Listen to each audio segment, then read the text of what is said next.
October 9. This is the Friday edition of the news on PBCJ. I'm Simone Absalom. We begin with the latest COVID-19 update from the health authorities.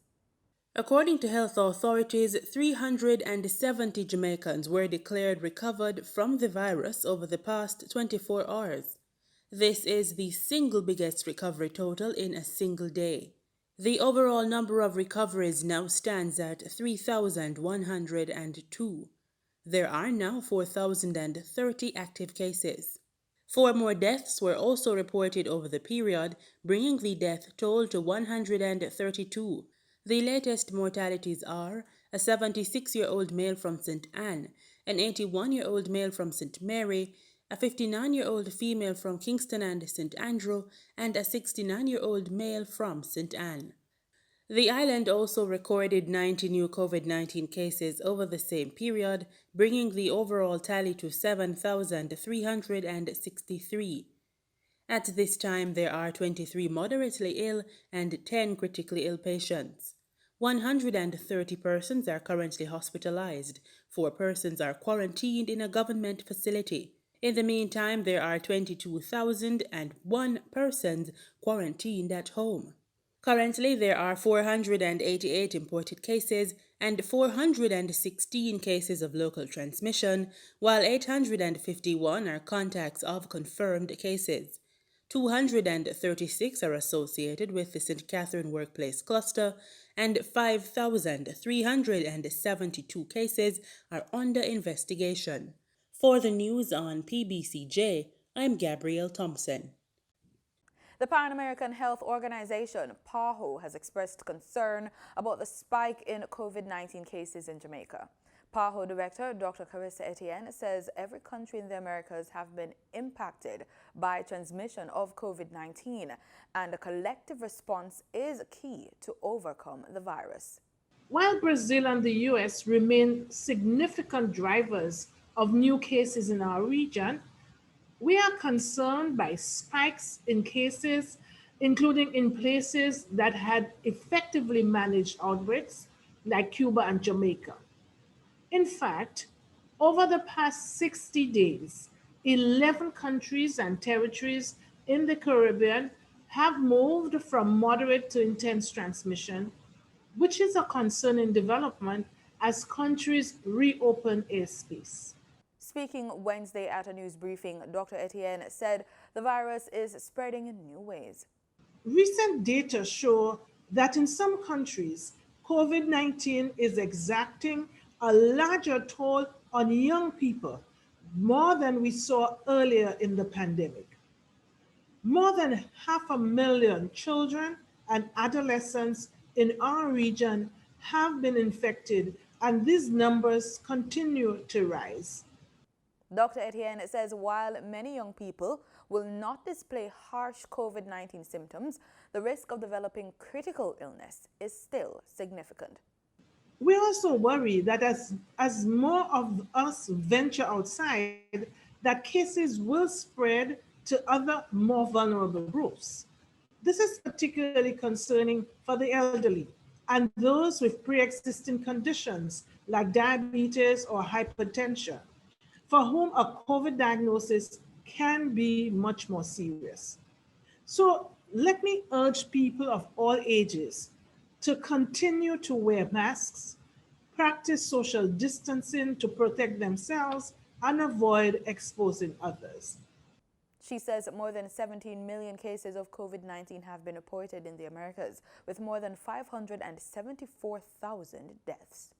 Psychiatrist Dr. Earl Ryder says although we social distance to stop the spread of COVID-19, we should seek to strengthen connections. This, he says, is vital to mitigate the mental strains and stress brought on by antisocial measures associated with the virus. It's going to be important that we not only physically distance, but we increase the social connection, because physical distancing upset the norms. When everybody gets hugged, when everybody, the hugging and the touching, even touching our face, is our way of calming down ourselves. So when you're not having those calming down influence that's going to decrease the stressor, then you need to do something else. Therefore, the moving and the social connection. Everybody needs to be talking to their neighbors. So see, when you, especially the older people, we need to know that you have somebody that come, they don't have to be physically near, come to the gate, come near, how you doing today? Are you eating? Are you sleeping? How are you feeling? How can I help? And also at the other extreme, the children, they get very irritable, they get very angry, they have a change of behavior, they become more clingy, and they also gonna need more attention. But everybody needs to take on managing their mental health. You don't have to be physically near a person to talk to them. You can have more time, FaceTime. Most people these days have WhatsApp. You can use your video and WhatsApp and talk to people who you haven't spoken to for a long time. Reach out to individuals. He also recommends exercise as a means to manage stress. And I must emphasize the easiest way to break the stress cycle is exercise, moving. And then when I say exercise, some people think of doing a half an hour or more. But in the older people, just getting up and moving, walking to the gate, moving around the house on a regular basis. And sometimes these days you can go on YouTube and you get very good exercise program. Dr. Wright was a guest at the COVID-19 Conversation press event on Thursday, which was hosted by the Health Ministry in Manchester. The rehabilitation of the Cornwall Regional Hospital in St. James has been resumed in earnest. The project was slowed down due to the COVID-19 pandemic. Dunstan Bryan, Permanent Secretary in the Health Ministry, told members of the Parliament's Public Administrations and Appropriations Committee this week that Phase 1 of the project, which involves repairs of the hospital roof, has been completed. The work has started back, and we separated Cornwall into 3 main phases. Phase 1 is now complete. That is the repair of the roof, because what was based on the analysis, the building suffered from a wet building syndrome. And so the roof repair was critical. So that roof repair is now complete. Phase 2 was separated into Phase 2A and Phase 2B. And Phase 2A was the complete gutting of the building. Now, because of the toxic material that is coming out of the building because of the mold, that whole operation was a technical operation. And then Phase 2B was the technical rehabilitation of the infrastructure, because when we gutted the building and we began to take out some of the component parts, we saw that the beams had rotted. We saw that a lot of the internal infrastructure in the building was either collapsing or compromised, and therefore you couldn't rehabilitate the building without addressing those issues. Phase 2 involves the gutting of the entire building. The work being done at the hospital is to address mold and air quality issues. In May of this year, the government began to disburse funds under the COVID-19 Allocation of Resources for Employees Program, or the CARE program. The $10 billion CARE program was the government's answer to the economic impact of the novel pandemic on individuals and entities. However, to date, 35,000 Jamaicans are yet to collect the money from remittance agencies or banks. This revelation came out of the Public Administration and Appropriations Committee on Thursday. CARE Program Manager John Thompson was hard-pressed to explain to the committee why 35,000 Jamaicans have not yet collected the funds. He said that some of the bank accounts which monies were disbursed were in fact invalid. Initially, we had over 100,000 invalid accounts, but we are still having significant challenges getting all beneficiaries to have their account validated. So that is one of the issues which has prevented a full payout.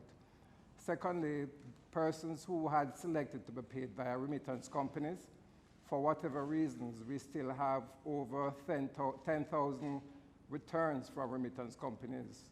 So it's a bit mystifying as to why over 10,000 persons would have been paid and not collected the funds, and that has just been returned, as the FS has commented on. So in general, the handling of payments has been extremely challenging, given the unbanked nature of the population.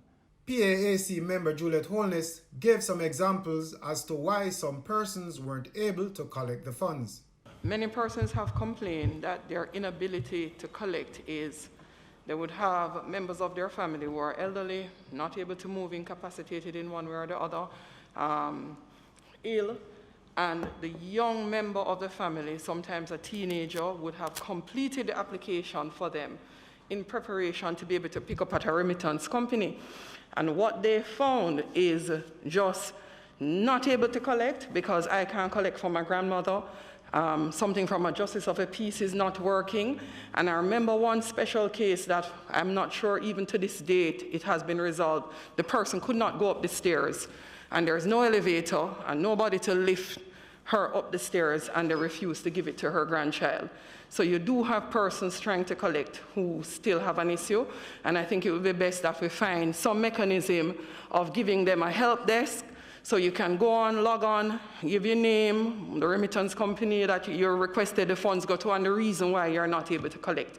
Because our energy as government is really embedded in trying to ensure that all of the people who were genuinely needy and had applied are able to access the benefit that they sought. A possible solution to the issue was for third-party collections. However, according to Mr. Thompson, some remittance companies are hesitant to go down this route. The Cabinet had given an approval for third-party collection for persons 65 years and older. Maybe it's a communication issues. We have had our challenges with the remittance companies not wanting to pay out to the third party. But overall, it still is a significant challenge. A part of the uncollected 10,000 are persons who don't have a formal identification. The PAHC was reviewing the secondary supplementary estimates on Thursday. Melvin Pennant, PBCJ News. 1 laptop or tablet per child. That's the aim of the Ministry of Education, Youth and Information, and it's about to launch an initiative to make that a reality. The program, being launched in partnership with the private sector organization of Jamaica, aims to equip students with the tools to access online education. Minister of Education, Youth and Information, Favour Williams, shared the vision with her colleagues in Parliament this week. We're seeing corporate Jamaica rally to the call already. These include the Musson Group, who on its own initiative has put in place a program to help their employees buy a laptop or tablet for their children. Mrs. Williams says companies such as Sandals Group, Manpower Maintenance Services, Premix, Digicel, New Fortress Energy are on board with the initiative. There are vendors of the equipment who have come on board to offer payment plans for those parents who cannot afford the full upfront cost of the device. Madam Speaker, Jamaicans are committing themselves to ensure our children succeed. Cybersecurity awareness refers to how much consumers know about these cybersecurity threats their networks face and the risks they introduce. October is Cybersecurity Awareness Month, and the Jamaica Cyber Incident Response Team shared their plans to promote cybersecurity awareness at a recent JIS think tank session. Members of the public are invited to participate in activities for Cybersecurity Awareness Month in October. Lieutenant Colonel Godfrey Sterling from the Jamaica Cyber Incident Response Team CERT says this type of security is no small feat, given the level of hyper-digitization brought on by the COVID-19 pandemic. From schools to businesses, even the hustler on the corner, every and anyone is getting online. Therefore, the potential number of victims have increased exponentially since the early days of the pandemic. However, the government of Jamaica is committed to the building of a digital Jamaica. The month-long activities under the theme Do Your Part, Be Cyber Smart will be hosted mostly through virtual events. Lieutenant Colonel Sterling says this year's activities were modified due to the COVID-19 pandemic. Then we're looking at next week having a second webinar that's geared at securing the devices at home.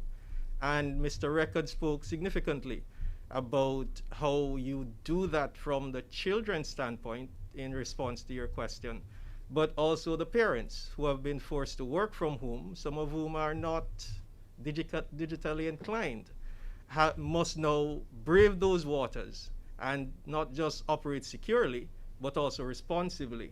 Week 3, on October 19, we're looking at securing the devices at work. And here we're talking about academia and the business community and how you actually at an enterprise level go about securing those devices to ensure seamless but safe communication and operation of your enterprise. We're also looking at how you maintain compliance with the international standards and best practices.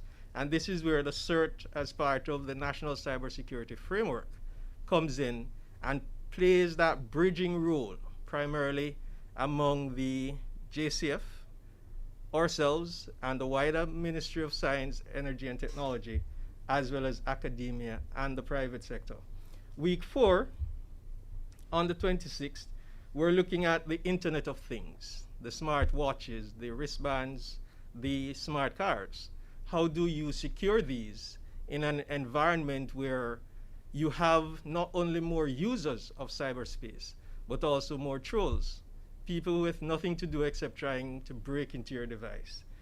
Deputy Superintendent Warren Williams says ignorance of the law on cybersecurity is no excuse, as one should be aware of the security risks while using electronic devices. If you become a victim and there's an incident against a company or institution, they must know what constitutes a breach, and of course is an offense which must be reported. So where does one report a cybercrime? If you are a victim, you just walk into any police station and make a report like any other report. The officers there must appreciate your report, must be able to look into your report to advise you, is this a criminal or a civil offense? And of course, take the necessary action as per normal of any report, and give you the service that you so require in terms of being a victim of a cybercrime breach. And the cybercrime unit will provide technical support. And of course, if there is any international or outside of our jurisdiction where we need that law enforcement support or otherwise, then we'll provide that necessary support. 2 men are now in police custody after quick action by residents thwarted the efforts of another group of goat thieves in St. Thomas recently. Melvin Pennant has that story. Reports are that about 12 p.m., residents of the New Pira district in Barking Lodge, St. Thomas, were alerted by the bleat of goats. An alarm was made, and upon investigation by the residents, 3 men were observed in a white AD wagon motor car with several goats inside. After the car was prevented from leaving the district by the angry residents, the 3 occupants alighted from the vehicle and ran into nearby bushes. However, 2 of the men were subsequently held by the residents, beaten, chopped, and handed over to the Golden Grove police. The 3rd suspect is still on the run. We understand that one of the men were severely injured and had to be taken to hospital under police guard. The southeastern parish has been plagued by goat thieves for weeks. On Saturday, the Morant Bay police arrested a woman after thwarting the efforts of a group of goat thieves during a vehicular check operation in Whitehorse, St. Thomas. Melvin Pennant, PBCJ News. Now might be the time to consider changing your investment strategy. Financial coach Denise Williams discusses options with Gabriel Thompson in this episode of the Business Report. In Thursday's trading session, the JSE Combined Index advanced by 2,613 points to close at under 400,000 units. Overall market activity resulted from trading in 78 stocks, of which 39 advanced, 29 declined, and 10 traded firm. The junior market index advanced by 4 points to close at under 3,000 units. Stocks advanced for 138 Student Living Jamaica Variable Preference, Barita Investments Limited, and Burger Paints Jamaica. Stocks declined for 1834 Investments Limited, Access Financial Services, and AMG Packaging and Paper Company Limited. Trading firm were 138 Student Living Jamaica, CAC 2000 9.5% preference shares, and Siboney Group Limited. Tropical Battery Company Limited was the volume leader with 2.6 million units, followed by Sagicor Select Funds Limited Financial with 1.5 million units, and Fontana Limited with 1.2 million units. Now for the foreign exchange. The US dollar on Thursday, October 8, ended trading at $145.72. The Canadian dollar sold for an average $112. The pound sterling traded for $189.51, and the euro ended trading at $173.25. Oil prices fell on Friday, erasing earlier gains but still leaving both benchmarks on track for their biggest weekly gains since early June on the back of supply cuts caused by a storm in the Gulf of Mexico and a strike of offshore workers in Norway. Brent crude futures slipped 27 cents to $43.07 a barrel. West Texas Intermediate crude futures fell 28 cents to settle at $40.91 a barrel.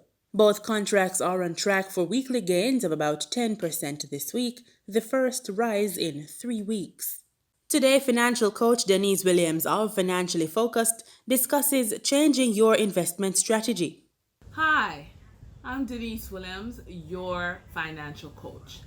Many times when your goals change because life changes, your investments also have to change. The investments that you have now may not suit your needs if things have changed in your life. So what does that mean? That means you should sit down with your financial advisor to go through the areas that you are currently invested in to see what needs to change. Now, of course, the number one thing to focus on when you're looking to change your investment strategy because your life has changed is the amount of risk you are willing to take on. Okay, so let's give some examples. For example, money market investment is ideal for someone who's very conservative. You're afraid to lose your money, you're afraid of the stock market, or you just don't want the effort to invest in education to understand the stock market. You just can't bother, so money market is ideal for you. Challenge with money market is that the growth is very slow, okay, and rarely do you beat inflation. So that's something to consider. And remember, inflation is your purchasing power, your ability to grow your purchasing power. You would have to have investments that beat inflation. Money market is not one of those investments, but it gives you safety. Stock investing is for when you're ready for growth and income because stocks pay dividends, okay? Bonds also meet your income needs and in some cases growth. Real estate can meet your need for safety, shelter, and income if you transition up to become a landlord. So different investments meet different needs, and where you are now in your investor life cycle will determine the type of investing. So for example, if you've been doing money market and saving accounts for years and years, and you decide now it's time to step up and maybe buy a house in 5 years time, you're gonna have a conversation with your licensed financial advisor to see if money market will cut it for you. You may need to take on some more risk and look at the stock market, look at the bond market, look at other options in order to grow and achieve your needs. So again, if your goals change, then more than likely the investments that you're in are going to change. All of this, you can have a conversation with your licensed financial advisor and they can create a roadmap for you, yeah, and help you to meet your needs in terms of investing. Of course, you can always have a coach who not only creates the roadmap for you, but helps you to understand why you make certain decisions and the impact of these decisions. But remember, the difference between a financial coach and a financial advisor is a licensed financial advisor is authorized under the law to execute your instructions, okay? So the coach is just there to hold your hand. And so I'm Denise Williams, your financial coach, and I hope this episode helped you to be just a little bit more financially focused. Thanks, Denise. For more information on financial development and wealth building, head on over to financiallyfocused.com. And that's it for this edition of the Business Report on PBCJ. I'm Gabrielle Thompson. In regional news, the St. Lucia Social Development Fund has been working with the Office of Diaspora Affairs to help distribute donations received from the diaspora. The latest undertaking is the establishment of a thrift shop in St. Lucia with the aim of assisting the local population. More in this report. St. Lucia Social Development Fund has been working closely with the Diaspora Office to help facilitate the donations received from the St. Lucia diaspora. The latest undertaking of the organizations is the establishment of a thrift shop in St. Lucia with the aim of assisting nationals here at home. The executive director of the SSDF, Alison Mathre, noted that the St. Lucian associations from Canada, the United Kingdom, and the United States have shown absolute commitment towards the initiative. I think the challenge was they wanted to find something that they could unify, come together on to make a meaningful dent in poverty in St. Lucia, and we were able to present that to them through a proposal that we set up a thrift shop in St. Lucia that would be funded by the USLOA, if you will, through contributions. And at the end of every year, we would have discussions with a steering committee that comprised members of the SSDF and the USLOA to determine what the funds would go to, the proceeds from that.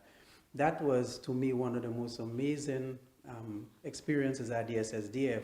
And I think it's a watershed because there is no question that there are a number of St. Lucians living overseas that are very committed to helping St. Lucians in St. Lucia. Mathre expressed gratitude to Watch Radio and Family and the St. Lucian Association of St. Croix, who have already made donations. St. Croix, from the beginning, when we attended the biennial convention in the UK, from the beginning, they indicated that they were committed to helping, and they sent free barrels. This is not the first time they've sent stuff to us, and I'm very happy for Watch Radio. They seem very energized. Also, the Canadians have also been very helpful. They've done a house and what have you. So there is the will. There is the will from the associations in the US, the UK, and Canada. It is for us to match it here. And we at the SSDF staff, we are doing all we can to make this happen. Ambassador for Diaspora Affairs, Her Excellency Dr. Joycelyn Clark Fletcher, expressed gratitude on behalf of the government of St. Lucia to the diaspora for all the assistance received, especially in the face of the COVID-19 pandemic. So this is a difficult time, but we are very positive. We are looking ahead. We know that things will get better. We know that all the things we had planned for St. Lucia, for the diaspora, is on hold, but we are not giving up. We are holding on, we are praying, we are pressing on, and we will keep on receiving. We have next week, or I think it's a week and a half again, we will be receiving wheelchairs and things from the Diabetic Association UK, St. Lucia Diabetic Association UK, and so many others of you send it. This is what you can do now because you cannot physically come, and if your holiday is very short, you don't want to come and spend 7 days in quarantine, and you want to protect those in St. Lucia that you love. Thank you for understanding. Thank you for working with us and the government. Thank you for giving. The handing over ceremony of the donations received from Watch Radio and Family and the St. Lucia Association of St. Croix took place on Tuesday, October 6, 2020. From the Government Information Service, I am Anicia Antoine reporting. Still in St. Lucia, local radio stations could soon be legally required to play music originating from the OECS. Prime Minister Alan Chastanet made the announcement during a recent radio program.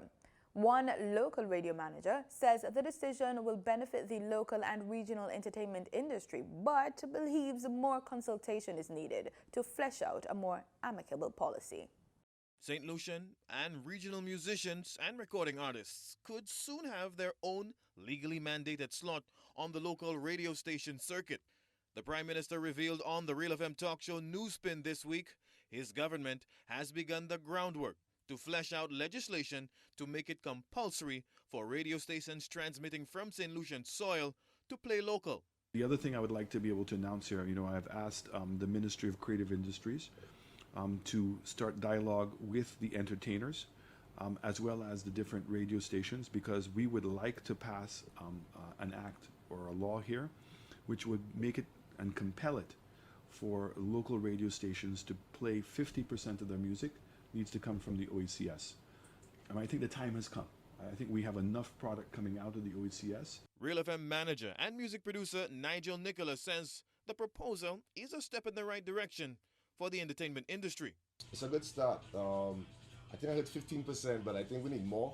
But I think it's moving towards the right direction. We need to understand that the arts industry, the music industry, the entertainment industry, we need more. We can contribute to the economy, but we don't have much focus on us. But I believe now with implementing a standard that local radio stations play more local content, it's an avenue that artists can get more concerts, more royalties. So it makes money circulate a little better with more local music being played on the airwaves. The Prime Minister says a stakeholder consultation with St. Lucian music industry and radio station executives is expected in the coming weeks. Right now we're encouraging our artists to learn how to copyright your music and how to use YouTube and different platforms to be able to sell their music in this particular. So if you can't do live shows like you were doing before, although it was very good to go to and pass by a hotel the other day and see that there were shows going back on again, it was very encouraging. But the fact is that there's a huge market out there right now. More people are spending time at their home because they're working from home, and we think there's a tremendous opportunity. But it starts here, where we must now prioritize our music, and so I'm hoping that there will be something coming to Cabinet this week, and then the consultation will begin, and something that we can turn around very fast. If the government's proposed play local policy becomes law, radio stations will be required to dedicate up to 15% of their airtime to St. Lucian and regional musicians and recording artists.